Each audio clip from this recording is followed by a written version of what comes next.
تبلیغ کا اصول یاد رکھو میرے بھائیوں، سب سے پہلے جب بھی آپ اسلام پیش کریں گے، متاثر ہونے والا طبقہ مالدار نہیں ہوگا، عہدیدار نہیں ملے گا۔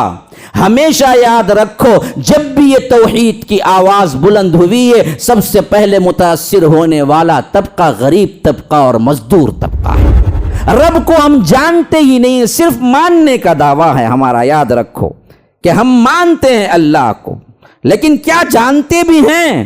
نہ، کچھ نہیں جانتے۔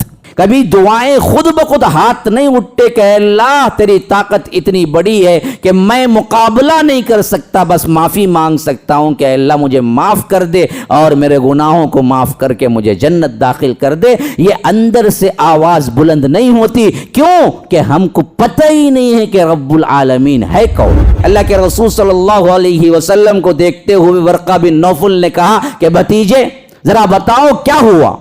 اللہ کے رسول صلی اللہ علیہ وسلم نے فرمایا کہ میرے ساتھ ایسا ایسا ہوا، ایک فرشتہ آیا اور یہ آیات دے کے گیا ہے۔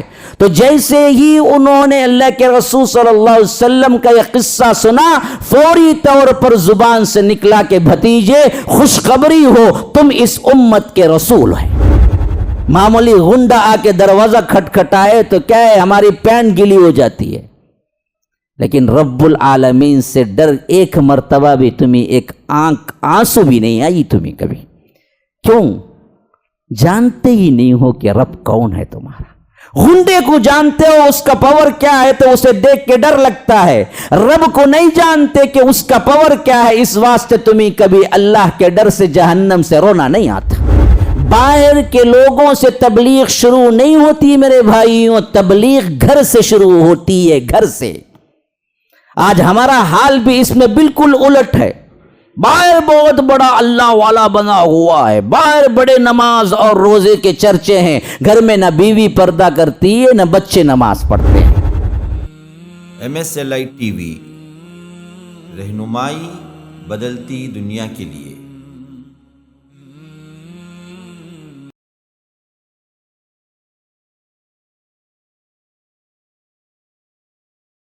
اللہ کے رسول صلی اللہ علیہ وسلم غار حرا سے سیدھے خدیجۃ الکبریٰ کے گھر آئے تو کہا کہ زملونی زملونی، مجھے چادر اڑاؤ، مجھے چادر اڑاؤ، یہاں تک کہ کچھ دیر سو گئے، آرام ملا۔ پھر اس کے بعد اللہ کے رسول بیدار ہوئے صلی اللہ علیہ وسلم تو حضرت خدیجۃ الکبریٰ نے پوچھا کہ ابو القاسم کیا ہوا؟ اللہ کے رسول صلی اللہ علیہ وسلم کی کنیت ابو القاسم ہے۔ کنیت کہتے ہیں اس نام کو جو اس کے بیٹے کے نام پر ابو کے ساتھ لگایا جاتا ہے۔ گویا کہ اللہ کے رسول صلی اللہ علیہ وسلم کے پہلے بیٹے جن کا نام قاسم ہے، اس نام سے اللہ کے رسول کی کنیت ہوتی ہے ابو القاسم۔ یہ جوان نہیں ہوئے، لیکن سب سے پہلے پیدا ہونے والے قاسم ہی ہیں اللہ کے رسول صلی اللہ علیہ وسلم کو۔ پھر دوسرے بیٹے پیدا ہوئے عبداللہ، لیکن یہ دونوں بچپن ہی میں انتقال کر گئے۔ ان دونوں میں کوئی بڑی عمر کو نہیں پہنچا، جوانی کے عمر کو نہیں پہنچا۔ پھر اس کے بعد 4 بیٹیاں اللہ نے دی، حضرت زینب، حضرت رقیہ، حضرت ام کلثوم، حضرت فاطمہ۔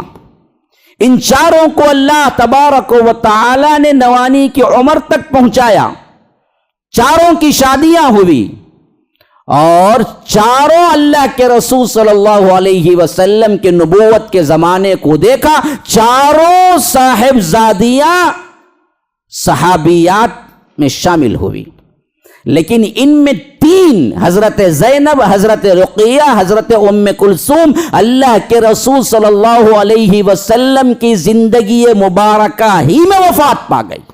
کتنی تکلیف دہ بات ہے، دیکھو کیسے کیسے مشکلات سے گزرنا پڑا ہے۔ دیکھو اللہ کے رسول صلی اللہ علیہ وسلم کو ایک باپ ہی جانتا ہے اپنے ہاتھوں سے اپنی بیٹی کو دفنانا کتنا دردناک ہے۔ اس درس سے اللہ کے رسول صلی اللہ علیہ وسلم 12 گزرے ہیں۔ ایک بیٹی فوت ہوئی، دوسری فوت ہوئی، تیسری فوت ہوئی، 2 کو خود اللہ کے رسول صلی اللہ علیہ وسلم نے اپنے ہاتھوں سے دفنایا۔ صرف ایک بیٹی ہے جو اللہ کے رسول صلی اللہ علیہ وسلم کی وفات کو دیکھا اور اللہ کے رسول کی وفات کے بعد وفات پائی، وہ ہیں حضرت فاطمہ جو 6 مہینے بعد وفات پائی۔ بقیہ تمام اولاد اللہ کے رسول صلی اللہ علیہ وسلم کے زندگی مبارکہ ہی میں وفات پا گئی۔ جو لوگ ایک بچہ جب اللہ لیتا ہے، ایک بچے کی وفات ہوتی ہے تو چیخ چیخ کے شکایتیں کرتی ہیں اور اللہ کے احکامات اور تقدیر کو گالیاں دیتی ہیں، ان عورتوں سے میرا خطاب ہے کہ سنو، اللہ کے رسول صلی اللہ علیہ وسلم جیسی شخصیت کو اپنی پوری اولاد سوائے فاطمہ کے اپنے ہاتھوں دفنانا پڑا اور یہ تکلیف سہنے پڑے، تو ہم اور تم کس شمار قطار میں کیوں صبر نہیں کرتے؟ کیا اللہ تبارک و تعالی چاہتا تو تمام کو زندگیاں لمبی نہیں دے سکتا تھا؟ 100% دے سکتا تھا، پھر کیوں بلا لیا؟ قیامت تک کی مسلمان خواتین، مسلمان گھرانوں کو یہ سبق جانا مقصود تھا کہ اللہ کی تقدیر پہ راضی رہو اور دیکھو کہ اللہ تبارک و تعالی اولاد دے کے بلا لے، اولاد دے کے اپنے پاس لے لے تو یاد رکھو کبھی شکوہ شکایات نہ کرنا، اپنے رسول کا نمونہ دیکھنا اور صبر اختیار کرنا۔ اللہ کے رسول صلی اللہ علیہ وسلم کی اولاد کی یہی ہسٹری ہے جو میں آپ کے سامنے رکھ دیا ہوں مختصراً۔ اب آئیے آگے چلتے ہیں۔ اللہ کے رسول صلی اللہ علیہ وسلم نے جیسے ہی یہ کہا کہ میرے ساتھ کچھ ہونے والا ہے، حضرت خدیجۃ الکبریٰ نے کہا کہ میرے ایک چچا زاد بھائی ہیں جو عبرانی بھی جانتے ہیں، اس وقت کا علوم تورات اور انجیل کا بھی رکھتے ہیں اور بڑے علم والے ہیں، ان کا نام تھا ورقہ بن نوفل۔ یہ کزن تھے حضرت خدیجۃ الکبریٰ کے، اس وقت کے بہت بڑے عالم تھے اور توحید کو اپنا چکے تھے۔ انہوں نے سمجھ لیا کہ اطراف و اکناف میں جو کچھ یہ بت کے پجاری ہیں، کعبۃ اللہ میں جو بت رکھے ہوئے ہیں، ان سب نے کیا کیا؟ دین حنیف سے منہ موڑ لیا۔ حضرت ابراہیم علیہ السلام کے دین پہ کوئی نہیں ہے۔ اس واسطے انہوں نے کیا کیا؟ الگ ہی بالکل اپنی زندگی کر لی، الگ تھلگ رہنے والے۔ لیکن عمر بہت زیادہ ہو چکی تھی، حتیٰ کہ روایتوں میں آتا ہے کہ نابینا بھی ہو چکے تھے، آنکھوں کی روشنی بھی جاتی رہی، لیکن علم بڑا پختہ تھا۔ تو حضرت خدیجۃ الکبریٰ نے کہا کہ آپ آئیے، ہم دونوں جائیں گے، دریافت کریں گے کہ ہوا کیا ہے آپ کے ساتھ۔ تو پھر وہ لے کے پہنچی، کہا کہ چچا جان آپ ذرا بتائیے میرے شوہر کے ساتھ یہ واقعہ پیش ہوا ہے۔ تو انہوں نے کہا کہ بھتیجے، اللہ کے رسول صلی اللہ علیہ وسلم کو دیکھتے ہوئے ورقہ بن نوفل نے کہا کہ بھتیجے ذرا بتاؤ کیا ہوا؟ اللہ کے رسول صلی اللہ علیہ وسلم نے فرمایا کہ میرے ساتھ ایسا ایسا ہوا، ایک فرشتہ آیا اور یہ آیات دے کے گیا ہے۔ تو جیسے ہی انہوں نے اللہ کے رسول صلی اللہ علیہ وسلم کا یہ قصہ سنا، فوری طور پر زبان سے نکلا کہ بھتیجے خوشخبری ہو، تم اس امت کے رسول ہیں۔ ابھی رسول کی دعوت، رسول کا دعویٰ خود اللہ کے رسول نے نہیں کیا، لیکن علم وہ چیز ہے، یاد رکھو، اس علم سے انہوں نے پہچان لیا کہ جو فرشتہ آیا وہ جبرائیل ہے اور جو آئی وہ وحی ہے اور یہ اس امت کے رسول بنائے گئے ہیں۔ تو انہوں نے کہا کہ آپ خوشخبری لیجئے، آپ اس امت کے رسول بنا دیے گئے ہیں۔ پھر اس کے بعد بڑے ہی غمگین لہجے میں کہا کہ کاش کہ میں نوجوان ہوتا تو اس وقت میں تمہارا ساتھ دیتا جب یہ قوم آپ کو اس شہر مکہ سے نکال دے گی۔ اللہ کے رسول صلی اللہ علیہ وسلم نے حیران ہو کے پوچھا، وہ قوم جو میرے احکامات پر، میرے آنے پر پلکیں بچھاتی ہے، مجھے صادق کہتی ہے، مجھے امین کہتی ہے، وہ قوم مجھے نکال دے گی اپنے ملک سے؟ او مخرجیہم؟ کہا کہ ہاں، یہ قوم نکال دے گی۔ کہا کہ کیوں؟ کہا کہ تم سے پہلے کوئی نبی ایسا نہیں ہے، جب یہ توحید کا پیغام لے کے آیا تو اس کی قوم نے ان کے ساتھ برا سلوک کیا اور شہر سے نکال دیا، یہ کام تمہارے ساتھ بھی ہوگا، اور یہ ہو کر رہا۔ ان باتوں کے بعد ورقہ بن نوفل کے اللہ کے رسول صلی اللہ علیہ وسلم دوبارہ اپنے گھر آ گئے۔ اور حضرت خدیجۃ الکبریٰ کہتے ہیں کہ پھر چند دن ہی ہوئے حضرت ورقہ بن نوفل کا انتقال ہو گیا۔ ایک مرتبہ اسی ضمن میں بات ہوئی، پوچھا گیا ورقہ بن نوفل تو وہ ہیں جو اللہ کے رسول آپ کے دعویٰ کرنے سے پہلے ہی وہ آپ کو رسول مان چکے تھے، کیا وہ جنتی ہیں؟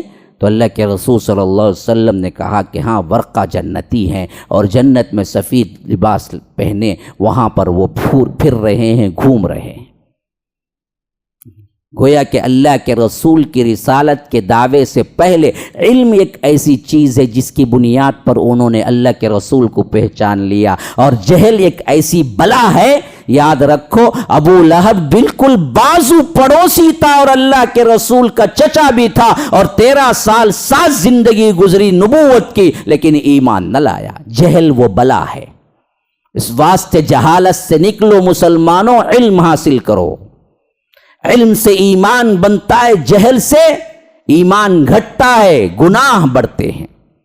اسی لیے فرمایا اللہ تبارک و تعالی نے انما یخشی اللہ من عبادہ العلماء، میرے بندوں میں اللہ سے ڈرنے والے وہی ہیں جو عالم ہیں۔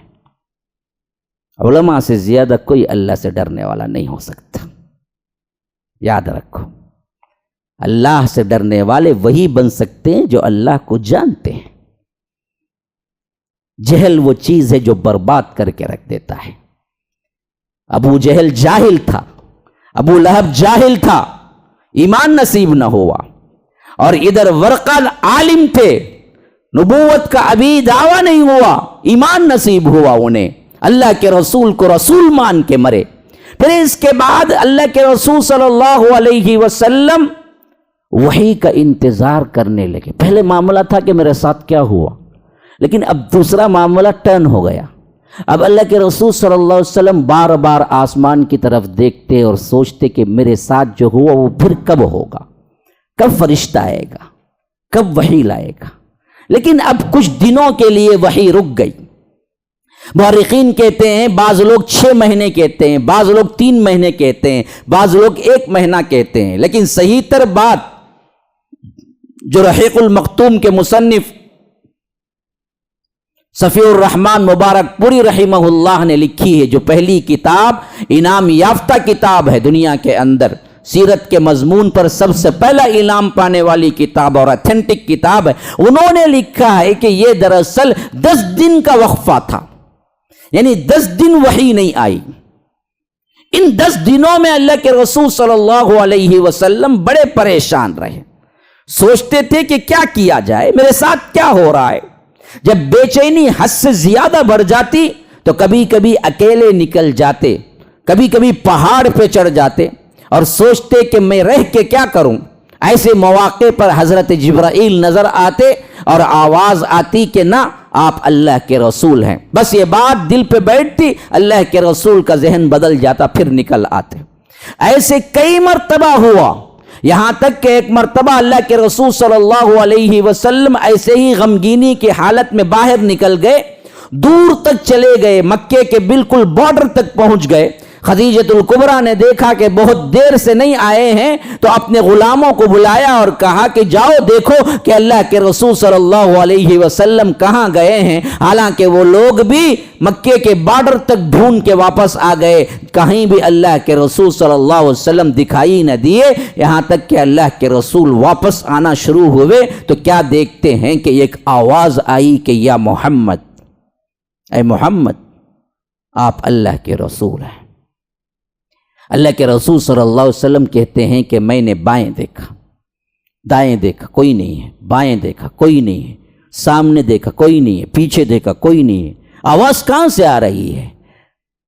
میں پریشان ہوتے ہوئے ہر طرف دیکھ رہا تھا کہ آواز کہاں سے آ رہی ہے، لیکن دکھنے والا کوئی نظر نہ آیا، تک کہ میں نے اوپر دیکھا تو دیکھا کہ مشرق و مغرب تمام کا تمام جبرائیل کے پروں سے بھرا ہوا ہے، اور حضرت جبرائیل ایک چیئر پر، وہاں پر ایک کرسی پہ ہیں، اور وہاں سے آواز لگا رہے ہیں کہ آپ اللہ کے رسول ہیں۔ پہلی مرتبہ اللہ کے رسول نے حضرت جبرائیل کو ان کی اصلی حالت میں دیکھا۔ پوری زندگی میں اللہ کے رسول صلی اللہ علیہ وسلم جبرائیل کو صرف 2 ہی مرتبہ ان کی اصلی حالت میں دیکھا۔ ایک اس وقت دیکھا، ایک معراج میں دیکھا آسمانوں پر. بقیہ جتنی مرتبہ جبرائیل آئے انسانی شکل میں آئے، اصلی شکل میں صرف 2 مرتبہ نظر آئے. ایک مرتبہ وحی کے ابتدا میں، اس وقت اللہ کے رسول صلی اللہ علیہ وسلم کہتے ہیں کہ میں نے دیکھا تو مشرق سے مغرب تک پورا آسمان جبرائیل کے جسم سے بھرا، یعنی اتنے بڑے ہیں جبرائیل. اور کہا کہ میں نے دیکھا کہ ان کے 600 پر ہیں اور ایک طرف 300 ہیں، ایک طرف 300 ہیں. ان پروں کو پھیلائے تو یوں لگا کہ پورے آسمان پر صرف جبرائیل ہی جبرائیل ہیں. یہ ہے اللہ کا ایک فرشتہ اتنا طاقتور، تو کروڑوں فرشتوں کا مالک رب العالمین کتنا طاقتور ہے. تم اس سے مایوس ہو جاتے ہو؟ تم اس سے تو نہیں ڈرتے، معمولی سے غنڈے سے ڈر جاتے ہو. معمولی غنڈا آ کے دروازہ کھٹکھٹائے تو کیا ہے، ہماری پینٹ گلی ہو جاتی ہے. لیکن رب العالمین سے ڈر ایک مرتبہ بھی تمہیں ایک آنکھ آنسو بھی نہیں آئی تمہیں کبھی. کیوں؟ جانتے ہی نہیں ہو کہ رب کون ہے تمہارا. غنڈے کو جانتے ہو اس کا پاور کیا ہے تو اسے دیکھ کے ڈر لگتا ہے. رب کو نہیں جانتے کہ اس کا پاور کیا ہے، اس واسطے تمہیں کبھی اللہ کے ڈر سے جہنم سے رونا نہیں آتا. جانکاری اصل ہے. جیسے علم ہوگا ویسے ہی عمل ہوگا. جو جتنا زیادہ جس کے بارے میں جانے گا وہ ویسے ہی اس کے ساتھ سلوک کرے گا. رب کو ہم جانتے ہی نہیں، صرف ماننے کا دعویٰ ہے ہمارا. یاد رکھو کہ ہم مانتے ہیں اللہ کو، لیکن کیا جانتے بھی ہیں؟ نہ، کچھ نہیں جانتے. اسی واسطے ہمیں کبھی نماز میں رونا نہیں آتا، کبھی نماز میں ہمارے اندر رقت طاری نہیں ہوتی، کبھی ہمیں اللہ کا قرآن پڑھتے ہوئے رونا نہیں آتا. اللہ کے ڈر سے ہمیں خوف سے کبھی ہم تھراتے نہیں ہیں، کبھی دعائیں خود بخود ہاتھ نہیں اٹھتے کہ اللہ تیری طاقت اتنی بڑی ہے کہ میں مقابلہ نہیں کر سکتا، بس معافی مانگ سکتا ہوں کہ اللہ مجھے معاف کر دے اور میرے گناہوں کو معاف کر کے مجھے جنت داخل کر دے. یہ اندر سے آواز بلند نہیں ہوتی. کیوں؟ کہ ہم کو پتہ ہی نہیں ہے کہ رب العالمین ہے کون. تو یہ جبرائیل تھے جن کو اللہ کے رسول صلی اللہ علیہ وسلم نے دیکھا تو کہا کہ ایسے رعبدار تھے کہ اللہ کے رسول صلی اللہ علیہ وسلم نے چہرہ نیچے کیا، پھر اس کے بعد تیزی کے ساتھ قدم اٹھاتے گھر پہنچے تو پھر وہی حالت طاری ہوئی جو پہلے وحی پہ ہوئی تھی کہ کہا کہ زملونی زملونی، چادر اڑا دو مجھے، چادر اڑا دو. پھر چادر اوڑھ کے لیٹ گئے تو اللہ کو یہ ادا بہت پسند آئی. جو وحی ٹھہری ہوئی تھی 10 دن سے، وہ وحی کا سلسلہ پھر دوبارہ شروع ہوا اور دوسرے وحی کے الفاظ اترے کہ یا ایھا المدثر قم فانذر وربک فکبر وثیابک فطہر والرجز فہجر ولا تمنن تستکثر ولربک فاصبر. ان آیات کا اترنا تھا کہ پھر اس کے بعد تسلسل کے ساتھ وحی نازل ہونا شروع ہوئی اور اللہ کے رسول صلی اللہ علیہ وسلم کا مشن شروع ہو گیا. خطاب بڑا پیارا تھا. فرمایا کہ یا ایھا المدثر، اے کملی اوڑھ کر لیٹنے والے، اے کمبل اوڑھے لیٹے ہوئے شخص، اے چادر اوڑھ کر لیٹنے والے، قم، اٹھو، اب لیٹنے کا وقت نہیں ہے تمہارے پاس. کس کے لیے اٹھو؟ فانذر، امت کو ڈراؤ. اب بتاؤ جہنم کا عذاب بہت بڑا ہے. اسی لیے فابشر نہیں آیا کہ بشارت دو، بشارت بھی دیے ہیں اللہ کے رسول، لیکن سب سے پہلے ڈراوا ہے. کہا کہ فانذر، لوگوں کو ڈراؤ اپنے رب سے. وربک فکبر، کس بات سے ڈراؤ؟ اللہ کی تکبیر کو بلند کرتے ہوئے اللہ کی بڑائی بیان کیجئے. ہمارے پاس اولیاء کی بڑائی تو بہت لمبے لمبے قصے چلتے ہیں. غوث اعظم جالے کو تھے کہتے خالی ایک نظر دے کہتے ٹکڑے ٹکڑے ہو کو نگر گیا کہتے ہیں نیچے. ان کی مجلس تھی، ہاں باقاعدہ لکھے ہوئے ہیں اچھے اچھے. وہ لوگ جو اپنے آپ کو حکیم الامت، ائمہ، فلاں فلاں کے القاب سے اپنے آپ کو خود لکھ لیتے ہیں، وہ لوگ لکھتے ہیں کہ عبد القادر جیلانی کی مجلس برپا تھی، وہاں سے ایک پرندہ اڑ کے گیا. بیچارے کو معلوم نہیں عبد القادر جیلانی دے رہے ہیں درس بول کے. انہوں غصے سے خالی ایسا دیکھے تھے, ٹکڑے ٹکڑے خون چھن کو ہاتھ مر گا انہیں. کیا پاور ہے دیکھو ہنکیاں میں ان کے, کرن گرن تھا کہ کیا کی معلوم نہیں. اب لوگاں بولے گئے تھے کیا شیخ پہ باپ پرندہ اسے معلوم بھی نہیں, انہیں کیا کہ اس کے رستے میں جا لے وہ تھا, تمہیں بیچ میں بیٹھے تھے. خالی غصے سے دیکھے تو انہیں ٹکڑے ٹکڑے ہو گر گا نا, تو ان کو رحم آ گئے تھے. وہ ٹکڑے کو جب پھر غور سے دیکھے تھے پورے ٹکڑے جمے پرندہ بنا اڑ کو چلے آ گئے تھے. کیا کیا کیا قصے. اب وہ نعرے تکبیر نعرے رسالت اللہ اکبر کیا بولے. ارے بیوقوف, کہاں لکھا ہوا ہے, کیا بنڈل قصے ہیں, کیا رامائن مہابھارت ہے؟ یہ اختیار کس کا؟ یہ تو رب کا ہے جو مارتا ہے جلاتا ہے. یہ اختیار اللہ کے رسول کو بھی نہیں ملا, تو عبد القادر جیلانی کے لیے ثابت کر رہا ہے. یہاں ایک بہت بڑا نقش بندی بیٹھا ہوا ہے, وہ لکھتا ہے باقاعدہ بڑے بڑے مجمع میں بولتا ہے, عبد القادر جیلانی کے ایک مرید کو دفنائے کہتے, خبر میں فرشتے آئے کہتے مر ربک, تیرا رب کون ہے؟ انہیں بولا کہتا میں کون ہوں معلوم کیا, تو کون بھائی؟ میں عبد القادر جیلانی کا مرید. ارے ارے غلطی ہوگی بس سلوٹ میں جاتا ہوں, اب معلوم نہیں تھا. بولو چلے کہتے کیا یہ مذاق ہے, منکر نکیر مذاق ہے کیا؟ یا رب کس کی عظمتیں بیان کرنا ہے, کس کی عظمتیں بیان کر رہے ہیں ہمارے لوگ.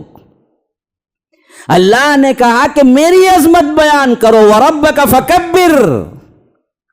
سب سے پہلا حکم تو آیا کہ میرے رب کی, اپنے رب کی تسبیح اور اس کی تکبیر بیان کرو. آج ہمارے لوگ اللہ کی توحید بیان ہی نہیں کرتے, ممبر استعمال کرتے ہیں ولیوں کے قصے سنانے کے لیے, حالانکہ سب جھوٹے. ہاں سب ان پر دوغ گوئیاں ہیں. وہ تو بڑے اللہ والے تھے عبد القادر جیلانی, اپنی پوری زندگی بولے تو توحید بولے, انہی کے نام کو اٹھا کے شرک کا منبع بنا کے رکھ دیا بدبختوں نے. ہمیں ان سے کوئی دشمنی نہیں, وہ واقعی اللہ والے تھے. ان کی کتابیں آج بھی موجود ہیں, صحیح کتابیں جس میں انہوں نے توحید ہی بیان کی ہے. انہی کے نام کو لے کر ان بدبختوں نے اپنی روزی روٹی پال لی, اور یہ جیب بھرو مولوی پیٹ بھرو پیر انہی کے نام پہ قصے بنا بنا کے لوگوں کو گمراہ کر رہے ہیں کہ دیکھو یہ ایسے تھے, وہ ویسے تھے, وہ ویسے تھے. اور دھڑلے سے کہتے ہیں جس کی توحید کے گن گانے چاہیے, جس نے تمہیں عدم سے وجود بخشا, اس کو تو بھول گئے. جس کا کوئی ذکر ہی نہیں ہے, جو بندہ ہے, اس کو لے کے آپ نے کیا کر دیا, بڑے بڑے لمبے لمبے بیانات رکھ کے لوگوں کو گمراہ کرتے ہیں. اللہ کے رسول کو بھی حکم ہوا تو یہی ہوا کہ وَرَبَّكَ فَكَبِّرْ. سب سے پہلے آپ اپنے رب کی بڑائی بیان کیجئے. وَثِيَابَكَ فَطَهِّرْ, اپنے کپڑے پاک رکھیے. وَالرُّجْزَ فَهْجُرْ, بتوں کی گندگی سے الگ رہیے. وَلَا تَمْنُنْ تَسْتَكْثِرْ, کام کر کے احسان کر کے کسی پر کیا ہے, کوئی کام کوئی تحفہ دے کر کوئی بھی رحم کا معاملہ کر کے احسان نہ جتائیے. وَلِرَبِّكَ فَاصْبِرْ, اور اس دعوت کے شروع کرنے پر آپ کو اذیتیں دی جائیں گی, آپ صبر سے کام لیجئے. ان باتوں کے ساتھ حکم ہوا کہ اب سونے کا وقت ختم, اب لیٹنے کا وقت ختم, اب اٹھو اور امت کو ڈراؤ. پھر ہم دیکھتے ہیں کہ 23 سال کے اندر پھر اللہ کے رسول نے کبھی سکون کا نیند اور سکون کا سانس لیا ہی نہیں. ہمیشہ لگے رہے لگے رہے لگے رہے. اللہ نے کہا کہ اب سونا نہیں ہے, اب لیٹنا نہیں ہے, اب اٹھو. اللہ کے بندوں کو اللہ تبارک و تعالی کی غلامی سکھاؤ, بندوں کی غلامی سے نکالو اور ڈائریکٹ اللہ اور اس کے بندے سے لنک کراؤ. درمیان کے کسی ولی کو نہیں آنا, کسی بت کو, کسی بھی کیا ہے سہارے کو مت لاؤ. آج بھی امت اسی میں بھٹکی ہوئی ہے کہ وسیلہ ہونا, وسیلوں کو کاٹنے کے لیے تو ہی اللہ کے رسول آئے تھے. بندے اور رب کے درمیان کوئی وسیلہ نہیں, ڈائریکٹ سنتا ہے اللہ بندوں کی آوازوں کو. دوسری وحی کے الفاظ پر گفتگو ہو رہی تھی کہ یہ الفاظ جب اللہ کے رسول صلی اللہ علیہ وسلم سنے تو پھر دعوت کا آغاز کر دیا۔ اب سب سے پہلا طبقہ جو متاثر ہوا وہ اللہ کے رسول صلی اللہ علیہ وسلم کے خاص دوستوں، رشتہ داروں اور ملنے جھلنے والوں سے ہوا ہے۔ یہ بھی اخلاق کی بہت بڑی دلیل ہے۔ باہر کے لوگوں سے تبلیغ شروع نہیں ہوتی میرے بھائیوں، تبلیغ گھر سے شروع ہوتی ہے، گھر سے۔ آج ہمارا حال بھی اس میں بالکل الٹ ہے۔ باہر بہت بڑا اللہ والا بنا ہوا ہے، باہر بڑے نماز اور روزے کے چرچے ہیں، گھر میں نہ بیوی پردہ کرتی ہے نہ بچے نماز پڑھتے ہیں، لیکن انہوں 40 دن چھلے پہ نکلتے، لگاتے ہوئے نکلتے ہیں۔ ان کو کبھی پرواہ نہیں ہوتی گھر کے اندر کے حالات کیا ہیں، بیوی کا مسئلہ کیا ہے، بچے کتنے تابعدار ہیں، بچے کتنے کیا ہیں، امانت دار ہیں، بچے کتنے اسلام پسند ہیں، معلوم ہی نہیں ہے۔ تبلیغ گھر سے شروع ہونی چاہیے، گھر سے ابتدا کیجئے، تبھی آپ کو معلوم ہوگا کہ تبلیغ میں تکلیف کیسی ہوتی ہے۔ باہر بڑا آپ بول سکتے ہیں، گھر والوں کو بولو سب سے پہلے انگلی اٹھائیں گے، معلوم رے تو کتے کا، تو مجھے بولتا کہ تو انہیں اتیج کاما کر کو رہتا، انہیں ویسا چرتا، انہیں منہ کھول نہیں سکتا گھر میں، تو کیسا تھا ہم نے نہیں معلوم کہ آج ہم نہ کو بولتا کہ۔ تو اس کے لیے سب سے پہلے خود دائی کو سدھرنا پڑتا ہے، دائی کو سب سے پہلے با اخلاق ہونا پڑتا ہے۔ ہم یہ برداشت نہیں کر سکتے، اس واسطے ہم کرتے کیا ہیں، خود کو کبھی نہیں بدلتے، باہر بڑے بولتے ہیں۔ اللہ کے رسول صلی اللہ علیہ وسلم نے تبلیغ اپنے گھر سے شروع کی، اور سب سے پہلے ایمان لانے والی خاتون خود بیوی حضرت خدیجہ الکبریٰ تھی۔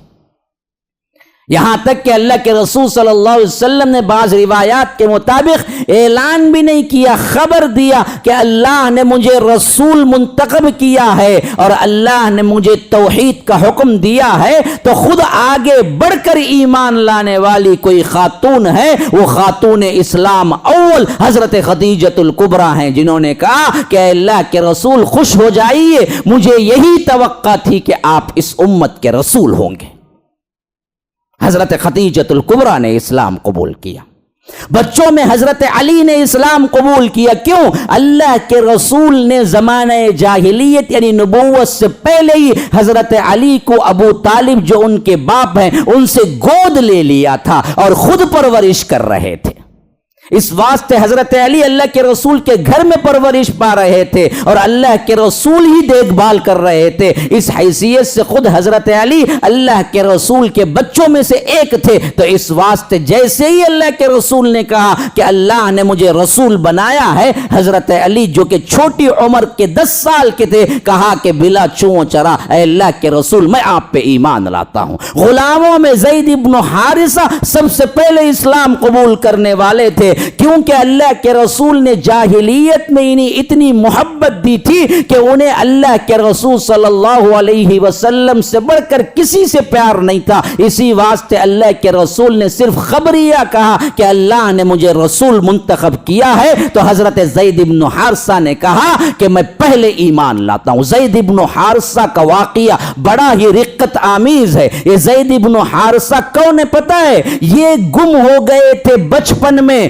اور ادھر ادھر بکتے بکاتے، یہ خریدا وہ خریدا، غلامی کی زندگی گزارتے گزارتے گزارتے مکے کے بازار میں بک رہے تھے۔ حضرت خدیجہ الکبریٰ نے ایک مرتبہ وہاں پر گئے تو بازار میں دیکھا کہ یہ زید ابن حارثہ بک رہے ہیں، ان کو خرید لیا اور شادی ہو کے جب اللہ کے رسول صلی اللہ علیہ وسلم کے گھر آئے تو یہ خدیجہ الکبریٰ نے زید ابن حارثہ کو بھی ساتھ لے آئے، اور اللہ کے رسول کے اخلاق دیکھا تو زید ابن حارثہ نے اسی غلامی پر اکتفا نہیں بلکہ خوش ہونے لگے۔ لیکن باپ بھی ایسے تھے زید ابن حارثہ کے، اپنے بیٹے کو تلاش کرتے رہے تلاش کرتے رہے تلاش کرتے رہے، یہاں تک کہ معلوم ہوا کہ مکے کے اندر ایک شخص ہیں جن کا نام محمد بن عبداللہ ہے، ان کے پاس غلامی کر رہے ہیں ان کے بیٹے زید ابن حارثہ۔ تو وہ دوڑے بھاگے آئے، لوگوں نے کہا کہ وہ بڑے نرم دل ہیں، جاؤ پوچھ لو اپنے بیٹے کو، وہ دے دے دیں گے وہ دوڑتے بھاگتے, ابھی نبوت نہیں ملی, نبوت سے پہلے کا زمانہ ہے, وہ دوڑتے بھاگتے آئے, کہا کہ اب محمد بن عبداللہ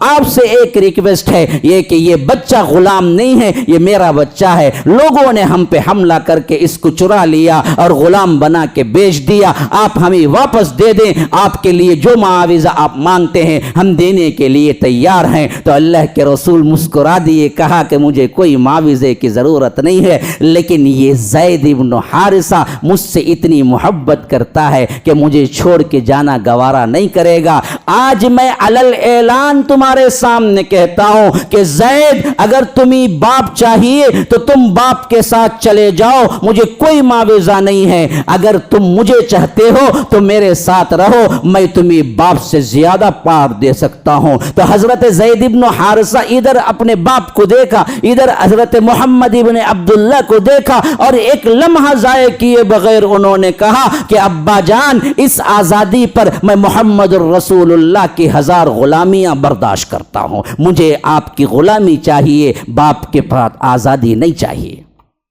میں آپ کو چھوڑ کے جانے والا نہیں ہوں, مجھے آپ سے محبت. باپ حیران ہے کہ یہ کیا ہو رہا ہے, سگا باپ اپنے بیٹے کو بلا رہا ہے اور بیٹا کہہ رہا ہے کہ نا نا نا نا آپ کا ساتھ مجھے نہیں چاہیے, مجھے غلامی پسند ہے, اس غلامی پہ میں 1000 آزادیاں قربان کرتا ہوں. باپ حیران اور ششدر ہو کے خوش خوش چلا گیا کہ میرا بیٹا جہاں بھی ہے خوش ہے. اور اللہ کے رسول اتنا خوش ہوئے زید ابن حارثہ سے اس واقعے کے بعد, ہاتھ پکڑا اور کعبۃ اللہ کے پاس لے گئے اور علل اعلان کہا کہ لوگوں سنو, یہ آج سے زید ابن حارثہ نہیں ہے بلکہ یہ زید ابن محمد ہے, میں اس کو آج بیٹا بنا لیا, یہ میرا لے پالک بیٹا, متبنہ بیٹا ہے. حتیٰ کہ سورہ احزاب کی یہ آیت اترنے تک 5 ہجری کا لگ بھگ واقعہ ہے جس میں اللہ نے کہا کہ ادعوہم لآبائہم هو اقسط عند اللہ, دیکھو ان کے بچوں کے جو باپ ہیں انہی کے ناموں سے ان کو پکارو. جو لوگ لے پالک ہیں وہ لے پالک اسلام میں حقیقی بیٹے کی جگہ نہیں لے سکتے. تب جا کے اللہ کے رسول نے کہا کہ اب یہ پھر زید ابن حارثہ ہیں, تب تک ان کو زید ابن محمد کہا جاتا رہا. یہ بیٹے کی طرح اللہ کے رسول انہیں چاہتے تھے, اور اللہ کے رسول کو بھی یہ باپ کی طرح بلکہ باپ سے بڑھ کے زید ابن حارثہ چاہتے تھے. اسی لیے جیسے ہی اللہ کے رسول صلی اللہ علیہ وسلم نے کہا کہ میں رسول ہوں, سب سے پہلے غلاموں میں اسلام قبول کرنے والے زید ابن حارثہ ہیں.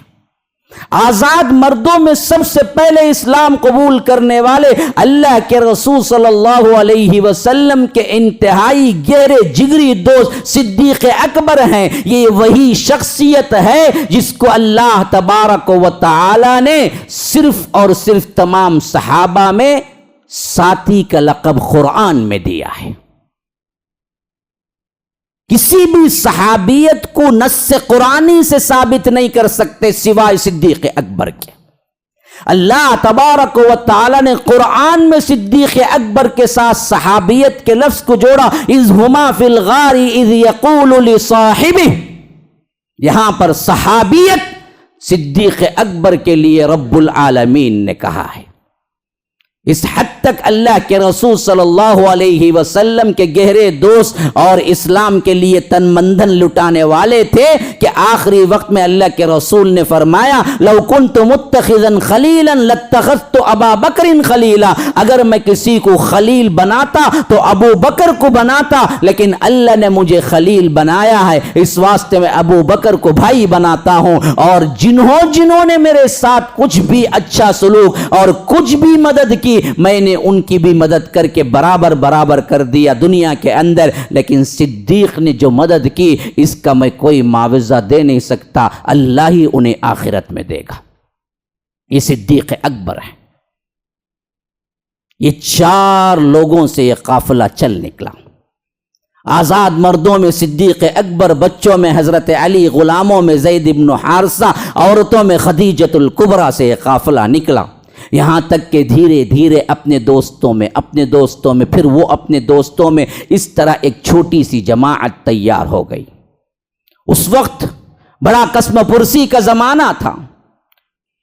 کوئی یہ سننا گوارا نہ کرتا کہ محمد الرسول اللہ صلی اللہ علیہ وسلم اللہ کے رسول ہیں. چھپ چھپاتے اپنے آپ کو مسلمان ظاہر کرنا گویا کہ اپنے آپ کو کیا ہے خود موت کی دعوت دینے کے برابر تھا۔ چھپتے چھپتے اللہ کے رسول صلی اللہ علیہ وسلم کے گھر پہنچتے اور صحابہ پوچھتے کہ وحی کیا نازل ہوئی ہے، اللہ کے رسول بتاتے، وہ وحی کو یاد کرتے، اسی کے ساتھ ساتھ اس کی تبلیغ بھی کرتے، عمل بھی کرتے، راتوں کو کھڑے ہو کر اس کو دہراتے، اس حد تک کہ کبھی کبھی آدھی رات تک پوری جماعت کھڑی ہوتی تہجد کی نماز میں۔ یاد رکھو، اسی واسطے اللہ تبارک و تعالی سورہ مزمل میں کہتا ہے کہ یا ایھا المزمل قم اللیل الا قلیلا نصفہ او انقص منہ قلیلا، آدھی رات یا آدھی رات سے کچھ کم یا کچھ زیادہ آپ کھڑے ہو جائیے اللہ تبارک و تعالی کے دربار میں۔ تو نماز جو شروع ہوئی تہجد کی نماز ہے اور رات کی نماز ہے، وہ آدھی آدھی رات تک صحابہ پڑھا کرتے تھے اللہ کے رسول صلی اللہ علیہ وسلم کے ساتھ۔ وہ پوری رات سیکھتے سکھاتے، پھر دن میں مزدوری اور غلامی کے اعتبار سے جو کام ہوتا وہ کرتے، اور ایسے احساس دلاتے لوگوں کو کہ رات میں ہم کہیں نہیں گئے، کیونکہ لوگوں کے سامنے یہ بولنا سب سے بڑا خطرہ تھا کہ ہم اللہ کے رسول صلی اللہ علیہ وسلم کے ساتھ ہیں۔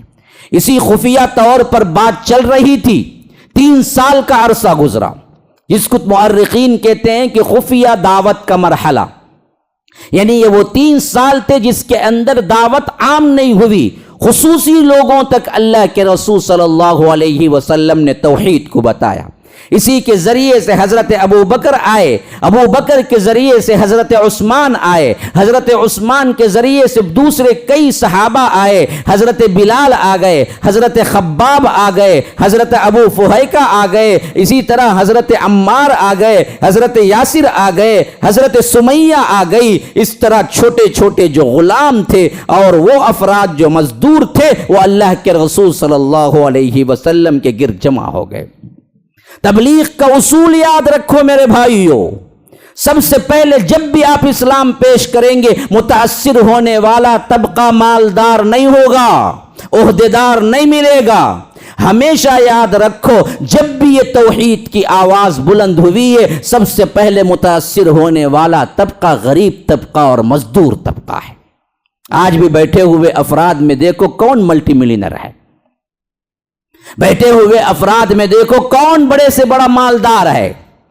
متاثر ہو کر اللہ کے دین کے لیے آنے والوں میں ہمیشہ تاریخ نے یہ ثابت کیا ہے کہ جب بھی پکار ہوئی اللہ کی توحید کی، اس وقت جمع ہونے والا طبقہ ہمیشہ سے غریب اور مزدور اور درمیانہ طبقہ تھا۔ اسی لیے اللہ کے رسول صلی اللہ علیہ وسلم کے پاس بھی جو صحابہ جمع ہوئے تھے وہ مزدور اور غلام اور غریب طبقے تھے۔ بلال تھے جن کی کوئی کیا ہے اس وقت قیمت نہ تھی، غلامی کی زندگی تھی۔ خباب تھے جو ایک عورت کے غلام تھے، اسی طرح یاسر تھے جو غلام خاندان کے تھے، اسی طرح بلال تھے جو غلامی کی زندگی گزار رہے تھے، اسی طرح کیا ہے دوسرے اکا دکا کوئی تھے جو کہ اللہ تبارک و تعالی نے دل میں ڈالا تھا۔ بقیہ تمام کے تمام عام لوگ تھے، یا تو درمیانی لوگ تھے یا تو کیا ہے غریب اور غلام تھے۔ یہ لوگ جمع ہوئے اور یہی وہ لوگ تھے جن کو رب العالمین نے کہا کہ السابقون الاولون، یہ سب سے پہلے اسلام قبول کرنے والے ہیں۔ ان کا رتبہ ہی کچھ اور ہے، جو پہلے آتا ہے اس کا رتبہ بہت بلند ہوتا ہے۔ اسی لیے فرمایا کہ ان کا رتبہ، ان کا مرتبہ الگ ہی یہ تمام صحابہ سے، السابقون الاولون، پھر اس کے بعد ہی کیا ہے دوسرے صحابہ نمبر پہ آتے ہیں۔ اللہ تبارک و تعالی نے اس طرح ان کے دلوں کو جوڑا کہ وہ اللہ کے رسول صلی اللہ علیہ وسلم کی محبت میں اپنے دلوں کے اندر اسے اچھی طرح مضبوط کر چکے تھے، اور ہر کوئی وہ چیز جو تکلیف سے تکلیف ترین تکلیف دہ ہو اس کے لیے تیار تھے کہ کچھ بھی ہو جائے لیکن ہم ایمان کو چھوڑنے والے نہیں ہیں۔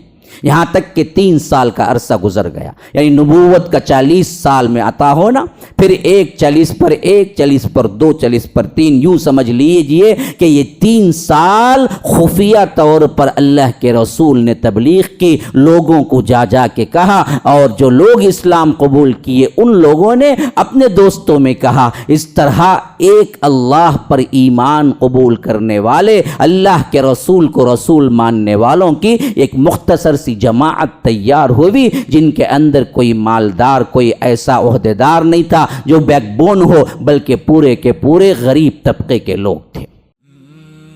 MSLI TV رہنمائی بدلتی دنیا کے لیے۔